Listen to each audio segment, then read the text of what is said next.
आपादचूडम अनुभूय हरिं शयानं मध्ये कवेर दुहितुः मुदितान्तरात्मा अद्रष्ट्रतां नयनयोर्विषयान्तराणां योनिश्चिकाय मनवै मुनिवाहनन्तं காட்டவே கண்ட பாதகமலம் நல்லாடை உந்தி தேட்டரு முதரபந்தன் திருமார்பு கண்டம் செவ்வாய் வாட்டமில் கண்கள் மேனி முனியேறித் தனிபுகுந்து பாட்டினால் கண்டு வாழும் பாணர்தாள் பரவினோமே.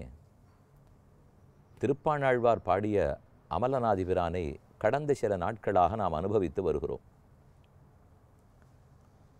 பெரிய பெருமாளுடைய ஒவ்வொரு அங்கமாக பாடிக்கொண்டு வந்தார். 8 பாட்டுகள் முடிந்தன. அடுத்து 9வது பாடலில் அவருடைய திருமேனி முழுவதுமாக பாடினார், அனுபவித்தார். இன்று நாம் பார்க்க வேண்டியது 10வது பாசுரம். இதுவரை ஞான சாட்சா்காரமாக பெற்றார். உரை எழுதக்கூடிய பெரியவாச்சான் பிள்ளை ரொம்ப அழகான ஒரு கருத்தை முன்வைக்கிறார். பகவான் ஆழ்வார்களுக்கு மானச சாட்சா்காரம், ஞான சாட்சா்காரத்தை கொடுப்பார். அப்படின்னா கண்ணுக்கரே நடக்காது, கையால் தொட முடியாது, முகந்து பாத்துற முடியாது. ஆனால் அனைத்தும் அறிவு கண்களுக்கு புரியும், ஊனக்கண்களுக்கு புரியாது. அறிவு கண்ணுக்கு, ஞான கண்ணுக்கு புரியும். அதைத்தான் ஞான சாட்சா்காரம்னு சொல்லுவார்கள். இப்போ நம்ம ஒரு கோவிலுக்கு போகிறோம், பெருமானை தரிசிக்கிறோம். அப்போ கண்கூடா தரிசித்தோம். திரும்ப வீட்டுக்கு வந்த பிற்பாடு 2 நாள் கழித்து கண்ணை மூடி கொண்டு ஏற்கனவே தரிசித்ததை ஞாபகப்படுத்திக்கிறோம், ஞாபகம் வரும். ஆனால் முன்னால் கண்கூடாக பார்த்திருந்தால்தான் மற்றொரு நாள் நினைக்கும் போது நினைவுக்கு வரும். ஒரு பொருளை நம்ம முன்னாடியே பார்த்தது இருந்தது இல்லைன்னால் அப்போ அதை நினைத்தாலும் ஞாபகத்துக்கு வராது. அது எப்படின்னே நமக்கு தெரியாது.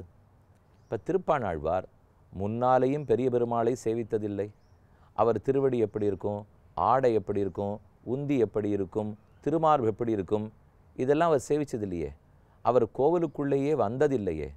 அவர் எங்கோ அம்மா மண்டபக்கரையில் தெற்கு படித்துறையில் நின்று கொண்டிருந்தவர். இப்போ தான் முதல் முறையாக ஸ்ரீரங்கத்துக்குள்ளே வருகிறார். ஆனால் தெளிவாக கண்கூடா பார்த்தா போலே ஒவ்வொரு அங்கமாக பாடுகிறாரே என்னமா? இது எப்படி சாத்தியமாயிற்று என்றால் பகவானுடைய நெருகேதுக கிருபா, பெருமானுடைய அருள். அவர் தன்னையே இவருக்கு பிரகாசப்படுத்துகிறார். இதில் செய்தி என்னென்னால், நாமா பெருமானை சேவிக்க முற்பட்டால் ரொம்ப சுமாராகத்தான் சேவை சாதிப்பார். அவ்வளவு தெளிவாக நம்மாலே மனசில் பதிவெடுத்துக்க முடியாது. ஆனால் அவராக தன்னை காட்டணும்னு முடிவெடுத்துட்டால், இதோ முன் பின் பார்த்தறியாத திருப்பாணாழ்வார், இன்னும் கோவிலுக்குள்ளேயே வராதவர், லோகசாரங்க முனிவருடைய தோளில் ஏறிக்கொண்டு வாசல்லேருந்து உள்ளே வந்திருக்கிறவருக்கு உள்ளே இருக்கிற பெருமானுடைய திருவடியும் உந்தியும் திருமார்பும் தெரிகிறதே.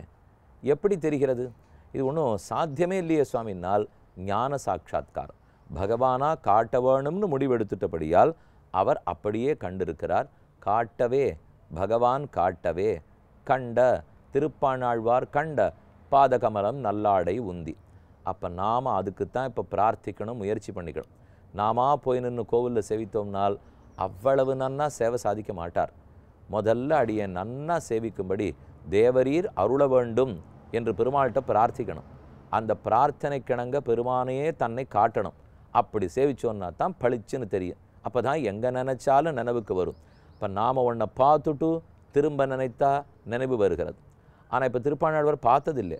அந்த பார்வைக்கு பதில், ஊனக்கண்களுக்கு பதில் ஞானக்கண்களுக்கு பெருமான் தன்னை காட்டி கொடுத்திருக்கிறார். இப்படித்தான் 9 பாசுரம் வரைக்கும் பாடின்னு வந்துட்டார்.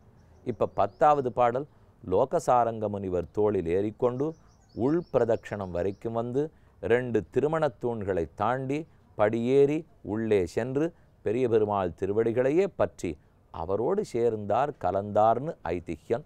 அதோட பாடப்பட்டது தான் இந்த கடைசி பாசுரம். அழகான பாடல். கொண்டல் வண்ணனை கோவலனாய் வெண்ண உண்ட வாயன் என் உள்ளம் கவர்ந்தானை அண்டர்கோன் அணியரங்கன் என் அமுதினைக் கண்ட கண்கள் மற்றொன்றினை காணாவே. என் அமுது பெரிய பெருமாள் திருவரங்கநாதன் அமுது.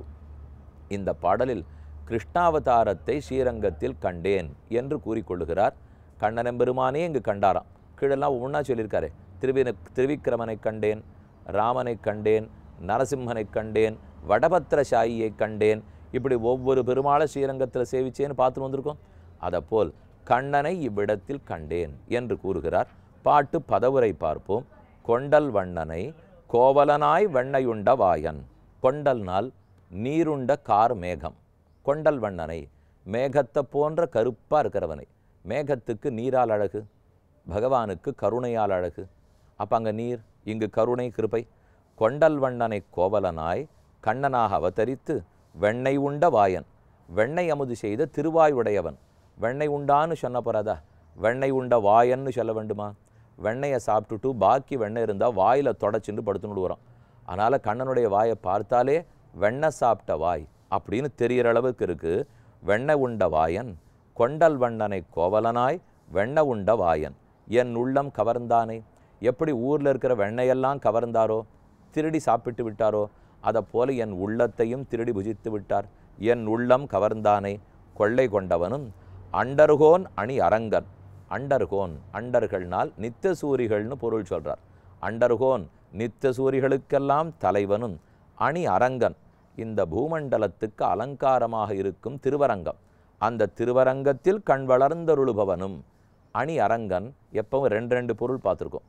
அரங்கத்துக்கு பெருமாள் அணிகலனாக இருக்கார், பூமண்டலத்துக்கே அரங்கம் அணிகலனாக இருக்கிறது. ரெண்டு விதமாக சொல்கிறது உண்டு. அண்டர்கோன் அணியரங்கன் என் அமுதினை கண்டகண்கள். என் அமுது எனக்கு ரொம்ப இனிமையாக இருக்கிற அமுது. எப்போ என் அமுதுன்னு விசேஷித்து சொல்கிறாளோ, இது தேவர்களுடைய அமுதல்ல, அது பார்க்கடல் கடையும் போது பிறந்த அமுது. அதனால் சாகாவரம் வேணும்னா கிடைக்கும். ஆத்மாவுக்கு நித்தியமான வைகுந்தம் கிடைக்குமன்னா. ஆனால் என் அமுது, இது என் அமுது வேறே. இது தேவர்கள் ஆசைப்பட்ட அமுதல்ல, என் அமுது. என் அமுதினை கண்டகண்கள். அமிர்தமயமான அழகிய மணவாளனான பெருமாள், ஸ்ரீரங்கத்து பெருமாள், அவரை கண்ட கண்கள், சேவிக்க பெற்ற என்னுடைய கண்கள் மற்றொன்றினை காணா. இந்த பெரிய பெருமாளை தவிர மற்றொன்றை கண்டிப்பாக காணாது, காண மாட்டாது என்று பாசுரத்துக்கு பதவுரை. மேலே என்ன அர்த்தம் சாதிக்கிறார் பார்ப்போம். இதுவரைக்கும் ஞான சாட்சா்காரத்தில் பாடி வந்தார். இனிமேல் லோகசாரங்க முனிவர் தோளில் அமர்ந்து கொண்டு உள்ளே இறங்கி போய் பாடுகிறார். பெரிய பெருமாளுடைய அழகை கண்ட கண்கள் மற்றொன்றினை காணா. கொண்டல் வண்ணனை, மேகத்தை போல பெருமாள் இருக்காருனால் உடனே நமக்கு என்ன தோணும்? ஒரே வெப்பம். இப்போல்லாம் ஒரே வெயிலாக இருக்கும் இல்லையோ, எங்கே பார்த்தாலும் 37, 38, 40 ஓஹோன்னு சூடாக இருக்கேன்னால், மழை மேகத்தை பார்த்த உடனே மொத்த சூடும் தணிஞ்சு போடாது. அதை போல இந்த சம்சாரத்தில் 3 வித தாபங்கள் உள்ளன. ஆத்தியாத்மிகம், ஆதி தெய்வீகம், ஆதி பௌத்திகம்.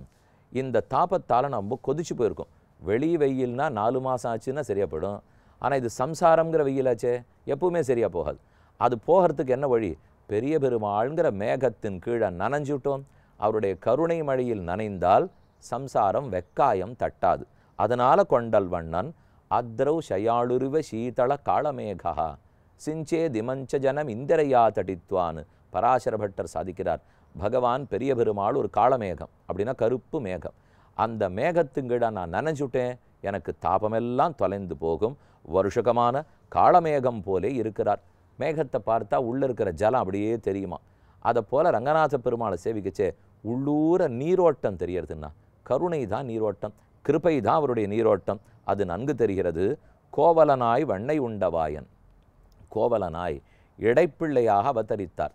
வெண்ணையை வாரி வாரி உண்டார். அது தம் வீட்டு வெண்ணையை மட்டும் இல்லாமல் பெரத்தியார் வீட்டு வெண்ணையும் வாரி உண்டார். அந்நிய கோபகிருக கவ்யமுஷம் யசோதா கூறத்தாழ்வான் அதிமானுஷஸ்தவத்தில் சாதிக்கிறார். யசோதைக்கு வெண்ணெய் படுத்தேன்னு கவலை இல்லை. நமக்கு பிள்ளை பிறந்திருக்கான், வெண்ணெய் சொத்து நிறையா இருக்குது, நம்ம சொத்தை நம்ம பிள்ளை அனுபவிக்கிறான். ஆனால் அவள் வருத்தம் எல்லாம் புறத்தியார் வீட்டு வெண்ணையை சாப்பிட வேண்டாம் இல்லையோ, நம்ம வீட்டு வெண்ணையோடு நிறுத்தியிருக்கணும். வெண்ணெய் உண்ட வாயன் வெண்ணையும் சாப்பிட்டு முடிச்சுட்டு அப்படியே வாய் ஓரத்தில் அந்த வெண்ணெய் தெரியுமா. அப்படி ஒரு தெரியலன்னா கூட தானே எடுத்து வாயில் பூசி விடுவாரான். பூசிண்டாத்தானே இவர் தான் திருடி சாப்பிட்டார்னு கண்டுபிடிக்கலாம். அது கண்டுபிடிச்சு தான் மொத்துப்படணுங்கிற ஆசையோடு தான் வைகுந்தத்திலேருந்தே பிறந்திருக்காராம். இங்கே சொல்லும்போது கோவலனாய் வெண்ணெய் உண்டவாயன், ஏன் ராமனாய் வெண்ணெய் உண்டவாயன், நரசிம்மனாய் வெண்ணெய் உண்டவாயன் சொல்ல முடியாது இல்லையோ. ராமன் வெண்ணெய் உண்டவாயனாக இருப்பாரா? அவரோ பெரிய சக்கரவர்த்தி, யாரானு வந்து தைரியமாக கிட்டக்க வெண்ணெய் சாப்பிடுன்னு சொல்லுவாளா? கண்ணன்னா சொல்லுவாளோ இல்லையோ. அப்போ நம்மோட கலந்து பழக சிறந்த ஜென்மம். கோவலனாய்னு சொன்னது பிறப்பாலே பெருமை சொல்லுகிறார். என்ன பக்தர்களோட கலந்து பழக முடிஞ்சது இந்த பிறப்பினால தானே. கோவலனாய் வெண்ணெய் உண்டவாயன், ராமனை யாரானு கட்டி வச்சு அடிச்சிருப்பாளா? உரலோடு சேர்த்து பிணைச்சிருப்பாளா? ஆனால் கண்ணன் உரலோடு சேர்ந்திருந்தார். உரலினோடு இணைந்திருந்தேங்கிய எளிவேன் ஆழ்வார் போஷம். அந்த எளிமையை நினைத்துத்தான் நாம் சமாதானமே பட்டுக்கிறோம். வெண்ணெய் உண்ட வாயன் பராசர பட்டர் சாதிப்பராம். இன்னைக்கும் பெரிய பெருமாளுக்கு கிட்டக்க போய் அவரை இந்த இடத்திலே, அவர் தோள்பட்டையிலே, அவர் இடுப்பிலே கிட்டக்க போய் மோந்து பார்த்தீள்னால், மூக்கை வச்சு என்னன்னா மோந்து பார்க்கணும். மோந்து பார்த்தா அன்னைக்கு கண்ணன் சாப்பிட்ட வெண்ணெயினுடைய வாசனை இன்னைக்கு ரங்கநாதன் பெரிய பெருமாள் திருமேனியில் வீசுங்கிறார். என்னைக்கு கிருஷ்ணாவதாரம், என்னைக்கு இவரோட அவதாரம், ஆனால் அந்த வெண்ணெய் வாசனை இங்கே வீசுறதாம். கொண்டல் வண்ணனை கோவலனாய் வெண்ணையுண்ட வாயன், என் உள்ளம் கவர்ந்தானே, என்னுடைய உள்ளத்தையும் அதே போல கவர்ந்தார். வெண்ணையை போலத்தான் என் உள்ளத்தையும் பகவான் நினச்சிருந்தார். அதையும் திருடின்னு போயிட்டார், வெண்ணையும் திருடின்னு விட்டார், என்னையும் திருடின்னு விட்டார். என் உள்ள எனக்கே தெரியாமல் கண்ணனிடத்திலே பறிகொடுக்கப்பட்டது. இன்னொன்று சொல்கிறார், யசோத பிராட்டியினுடைய வெண்ணேனா கண்ணனுக்கு ரொம்ப பிடிக்குமா, திருப்பாணாழ்வாருடைய உள்ளம்னு சொன்னால் பெரிய பெருமாளுக்கு ரொம்ப பிடிக்குமா. அதனால தான் என் உள்ளம் கவர்ந்தானை. கவர்ந்தானை ஒரு திருடர் திருடிட்டு போகிறாருன்னு வச்சுங்க. அப்படின்னா ஷவடு இல்லாத திருடணும். அது போட்டிருந்த கொக்கி அப்படியே இருக்கணும், லாக்கரில் பூட்டு அப்படியே இருக்கணும், எல்லாம் இருக்கிறச்சே உள்ளே இருக்கிற சொத்து மட்டும் காணப்படும். அதே போல் அப்படி உரி அப்படியே இருக்குமா, பானை அப்படியே இருக்குமா, வெண்ணெய் மட்டும் காணப்படுமா. இப்போ இங்கே சொல்கிறார், நான் அப்படியே இருக்கேன், ஆனால் என் உள்ளத்தை மட்டும் திருடின்னு போயிட்டார். யார் அப்படி திருடினார்? அண்டர்கோன் அணியரங்கன் என் அமுது. அண்டர்கோன் ரெண்டு அர்த்தம்.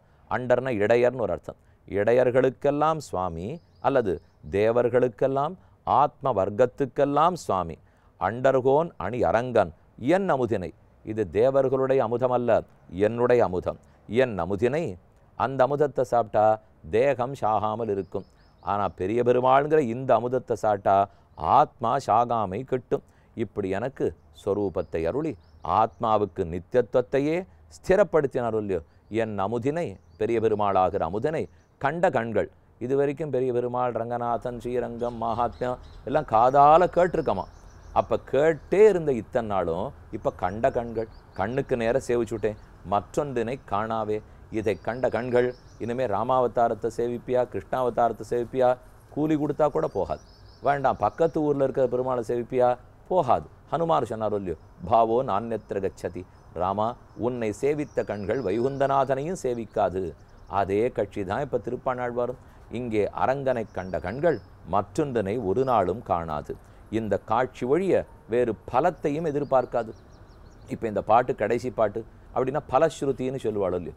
கடைசி பாசுரத்தில் இதை சொல்லுபவர்களுக்கு என்ன பலம் கிடைக்கும்னு சொல்லணும். சொல்லவே இல்லையென்னால் இந்த 10 பாடுறவாளுக்கு ஒரே பலம், தரிசனம். பெரிய பெருமாளுடைய சேவை, தரிசனம். அப்போ அதுதானே பலம். என் அமுதனை கண்ட கண்கள் மற்றொன்றனை காணா, வேற பலமே இல்லையே. இந்த பாட்டை சொல்கிறதுக்கு பயனே தரிசனம். சொல்லுபவர்களுக்கெல்லாம் பெரிய பெருமாளுடைய தரிசனம் கிடைக்கும். இன்னொரு அழகான கருத்து பாருங்க. இவர் தம் பேரை சொல்லலை, தம் ஊரை சொல்லலை, எத்தனை பாட்டு பாடியிருக்கோன்னு சொல்லலை, எதுவுமே சொல்லலையே. சொல்ல வேண்டாமா? திருப்பாணாழ்வார் பாடின அமரநாதிரான் 10 இத்தை சொல்பவர்களுக்குன்னு பேசியிருக்கணும். என்னால் பாட்டு என்னன்னு முடிகிறது? கண்ட கண்கள் மத்தொன்னை காணா, பெரிய பெருமாளை தவிர இன்னொன்னை பார்க்காதுன்னு சொல்லியிருக்கார். இப்போ தன் ஊரை சொல்லி பேரை சொல்லி 10 பாட்டு பாடினோன்னு சொல்லியிருந்தா அதெல்லாம் கண்ணில் பட்டுதுன்னு தானே அர்த்தம். கண்ணில் பட்டுவிட்டாலே போச்சே. அதனால தான் தாம் பேரும் கண்ணில் படலை, ஊரும் கண்ணில் படலை, தாம் பாடினோங்கிறதும் தெரியல. என் அமுதினை கண்ட கண்கள் மற்றொன்றினை காணாவே என்பதோடே பாசுரத்தை முடித்தார். இது கடைசி பாசுரம். அப்போ முதல் பாசுரத்திலே என்ன பார்த்துன்னு வந்தோம்? பாதகமலம், நல்லாடை, உந்தி, தேட்டரு முதரபந்தம், திருமார்பு, கண்டம், செவ்வாய், வாட்டமில் கண்கள், மேனி. இது 9வது பாசுரம் வரைக்கும். முனியேறி தனி புகுந்து பாட்டினால் கண்டு வாழும். பாட்டாலேயே பெரிய பெருமாளை கண்டார். இப்போ கடைசியாக வியாக்கியானம் பண்ணியிருக்கிற பெரியவாச்சான் பிள்ளை அழகான அர்த்தம் சொல்கிறார். இதை பார்த்துட்டவர் மற்றொன்னை காண மாட்டேன்னு சொல்கிறார். என்னால் ஒரு ஜீவாத்மா முக்தி அடைந்து இந்த சரீரத்தை தொலைச்சுட்டு ஆகாச மார்க்கத்தில் வைகுந்தத்துக்கு போகிறான் பாருங்க. அப்போ எக்காரணம் கொண்டும் இத்தனை நாளும் வாழ்ந்த இந்த சரீரத்தை திரும்பி பார்க்கவே மாட்டானாம். நோபஜனம் ஸ்மரநிதம் சரீரம்னு சாஸ்திரம் சொல்கிறது. உறவுக்காரர்களையும் பார்க்க மாட்டார், சரீரத்தையும் பார்க்க மாட்டார், கண்ணத்தனை அங்கேயே இருக்கும் இல்லையோ. அதே போல திருப்பாணாழ்வாருக்கும் மற்றொன்றினை காணா என்று அதுவே கிடைத்ததுங்கிறது சம்பிரதாயம். அமலநாதிபிரான் 10 பாசுரங்களின் பொருளை கடந்த சில நாட்களாக அனுபவிக்கிற மார்க்கம் வாய்ப்பு கிடைச்சது. திருப்பாணாழ்வார் திருவடிகளே சரணம். பெரியவாச்சான் பிள்ளை அழகிமணவாள பெருவான் நாயனார் திருவடிகளே சரணம். வேதாந்த தேசிகன் திருவடிகளே சரணம். மேன்மேலும் அடுத்த பிரபந்தத்துக்காக காத்திருப்போம்.